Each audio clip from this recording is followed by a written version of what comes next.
Bismillahirrahmanirrahim. Assalamualaikum warahmatullahi wabarakatuh. Bapak Ibu para calon jemaah haji yang dimuliakan Allah Subhanahu wa taala. Di video kali ini saya ingin berbagi pengalaman saya selama saya bertugas sebagai petugas kesehatan haji Indonesia dan sebagai petugas kesehatan umroh. Materi yang akan saya sampaikan pada kali ini tentang tips kesehatan selama proses Armuzna. Bapak Ibu, apa itu Armuzna? Armuzna itu adalah singkatan dari Arafah, Muzdalifah, dan Mina. Itulah 3 tempat yang nanti Bapak Ibu para calon jemaah lewati. Arafah, Muzdalifah, dan Mina. Nah, untuk tips kesehatannya pada kali ini saya akan bagi menjadi 3 fase. Yang fase pertama yaitu pra-Armuzna, yaitu sebelum Armuzna, kemudian Armuzna, dan pasca Armuzna. Baik Bapak Ibu, mari kita bahas tips kesehatan untuk pra-Armuzna.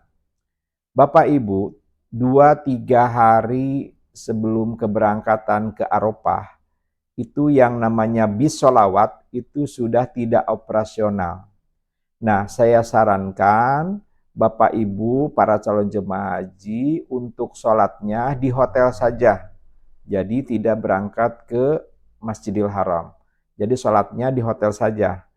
Biasanya pihak hotel nanti akan menyediakan satu tempat, biasanya sangat luas, untuk para calon jemaah haji yang ada di hotel itu untuk melakukan sholat berjamaah di situ. Jadi sudah disediakan oleh pihak hotelnya. Itu satu. Kemudian Bapak Ibu, para calon jemaah haji, siapkan kondisi fisik Bapak Ibu. Kalau misalkan ada obat multivitamin, mulai dikonsumsi lagi ya. Diminum obat multivitaminnya. Kemudian bagi yang mempunyai penyakit kronis seperti penyakit hipertensi, kemudian penyakit diabetes, penyakit asma ataupun kolesterol dan yang lainnya, jangan lupa obatnya untuk selalu diminum secara rutin dan teratur. Ingat itu ya, obatnya diminum secara rutin dan teratur. Itu yang saya anjurkan, yang saya sangat anjurkan sebelum berangkat ke Arafah, persiapan sebelum berangkat ke Arafah. Nah, bagaimana untuk Bapak Ibu yang memang sedang sakit atau kondisi fisiknya tidak memungkinkan nanti untuk melaksanakan prosesi wukufnya secara normal.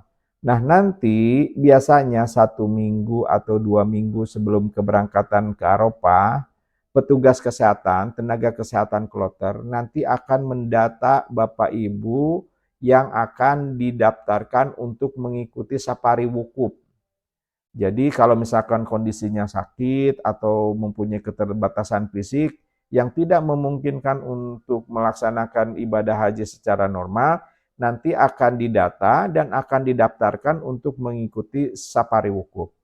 Nah, nanti dari data calon jemaah haji yang didaftarkan untuk mengikuti safari wukuf, nanti pihak tim kesehatan dari Dakar akan menilai apakah memenuhi kriteria untuk safari wukuf atau bisa melaksanakan prosesi ibadah haji secara normal.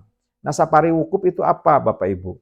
Jadi safari wukuf itu kalau misalkan jemaah haji yang sakit tidak memungkinkan untuk safari wukuf secara normal, nanti akan dibawa biasanya dari kantor kesehatan haji Indonesia akan dikumpulkan di situ, nanti akan dibawa dengan menggunakan mobil khusus atau bisa juga menggunakan ambulan untuk disafari wukufkan. Jadi masuk ke Arafah itu pada tanggal 9 Zulhijjah. Jadi pada saat prosesi wukufnya itu akan berhenti sebentar, kemudian setelah berhenti sebentar dia hanya lewat saja, nanti kembali lagi ke kantor kesehatan, ke klinik kesehatan di situ. Jadi disafari wukufkan. Jadi tidak berhenti tidak lama di situ, cuman berhenti sebentar, setelah prosesi wukuf selesai akan kembali lagi ke lokasi seperti itu. Itu yang namanya safari wukuf. Nah, itu mungkin yang ingin saya sampaikan. Kemudian untuk yang mempunyai penyakit kronis, nanti jangan lupa selain obatnya diminum dan teratur bahwa obat-obatannya ya. Jadi kalau prosesi ibadah haji itu kan tanggal 8 Zulhijjah berangkat ke Arafah, 9 Zulhijjah wukuf, kemudian ke Muzdalifah, ke Mina. Jadi 8, 9, 10, 11, 12, 13. Jadi ada 6 hari. 6 hari. Jadi kalau misalkan Bapak Ibu mempunyai penyakit darah tinggi, ambil obatnya untuk 6 hari. Atau untuk amannya 1 minggu lah, untuk 10 hari saja. Ya. Jadi bawa 1 lembar. Misalkan kalau misalkan amlodipin diminumnya 1 kali 1, bawa 1 lembar saja. Kalau misalkan ada metformin, diminumnya 2 kali 1, ya mungkin bawa 2 lembar seperti itu. Jangan lupa untuk dibawa ya. Kemudian obat-obatan yang ringannya, misalkan paracetamol, obat batuk, obat diare, obat mah itu juga dibawa. Tapi secukupnya saja. Bapak Ibu, misalkan bagaimana tidak membawa obat, nanti dokter kloter itu sudah siap dengan obat-obatannya. Tapi untuk yang obat-obat khusus sebaiknya, walaupun nanti ada juga mungkin di dokter kloternya, untuk antisipasi tetap membawa sendiri ya. Jadi seperti itu. Kalau misalkan nggak ada, lupa ya, nanti koordinasi dengan dokter kloternya seperti itu. Nah Bapak Ibu, itu untuk pra-armuzna. Nah sekarang di armuznanya sendiri gimana? Nah untuk di armuznanya sendiri, nanti Bapak Ibu para calon jemaah haji setelah setibanya di Arafah itu kan tanggal 8 Zulhijjah. Nah, nanti Bapak Ibu di situ akan masuk tenda. Tidak ada kegiatan yang berat di situ. Mungkin hanya duduk-duduk saja, berzikir, ngaji gitu.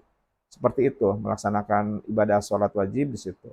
Nah, yang saya titipkan biasanya itu kalau ke toilet ya. Ke toilet itu biasanya antri, dan biasanya banyak para calon jemaah haji yang tersesat sepulang dari toilet. Jadi kalau ke toilet itu jangan sendirian, temanin dengan jemaah haji yang lainnya.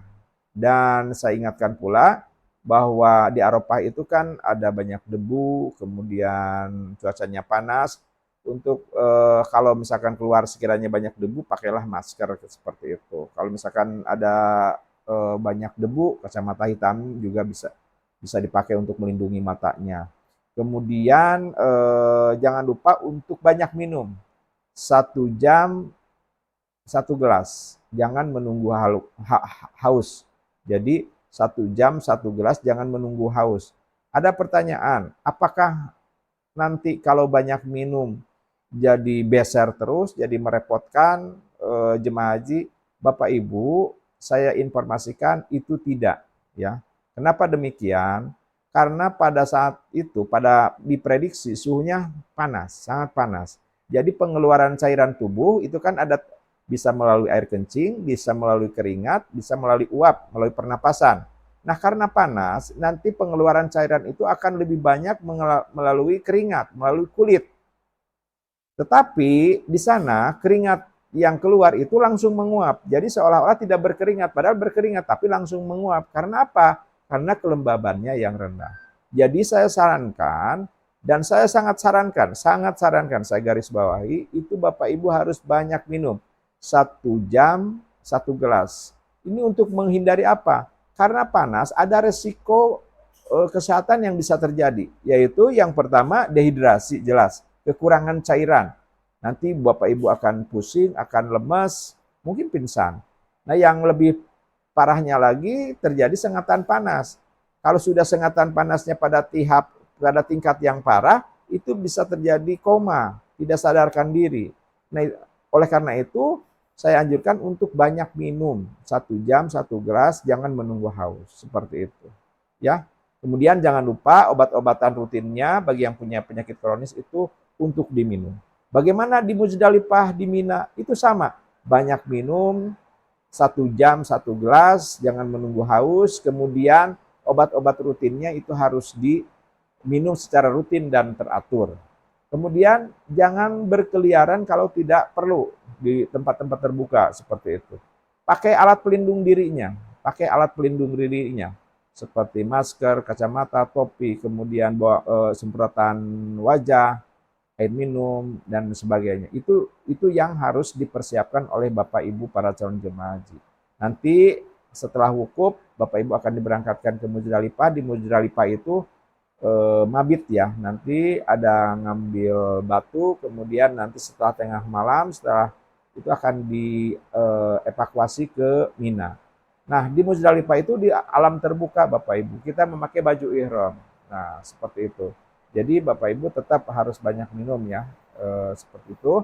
Nanti ke Mina, di Mina itu kalau yang napar awal itu akan tinggal selama kurang lebih 3 hari, 10, 11, 12. Kalau yang napar sani ada 4 hari, 10, 11, 12, 13.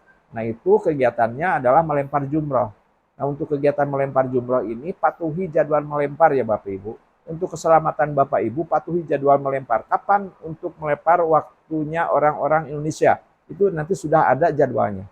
Jadi jangan semaunya sendiri, karena itu sudah diatur sedemikian rupa oleh pemerintah Arab Saudi untuk jadwal melempar ini. Ingat kejadian di terowongan Mina dan yang bertabrakan dan sebagainya. Nah, itu dikhawatirkan akan terjadi hal yang seperti itu. Jadi patuhi aja jadwal melempar. Kemudian saat melempar itu jangan lupa untuk menggunakan alat pelindung dirinya, kacamata, masker, kemudian bawa semprotan wajah,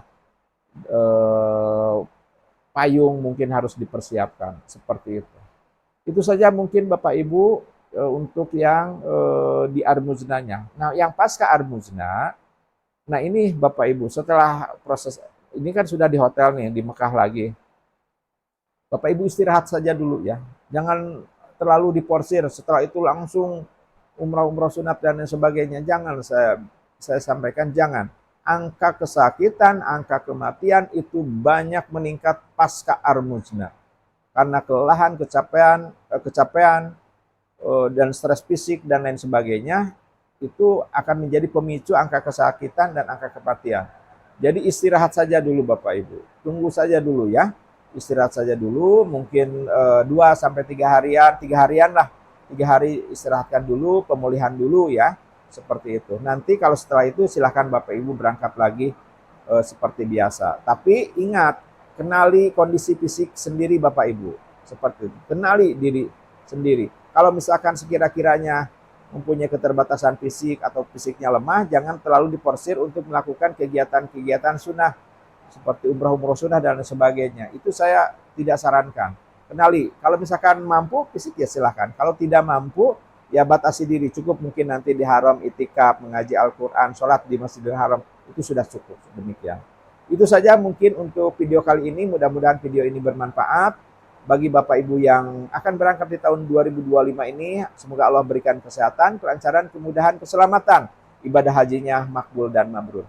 Billahi taufiq wal hidayah. Wassalamualaikum warahmatullahi wabarakatuh.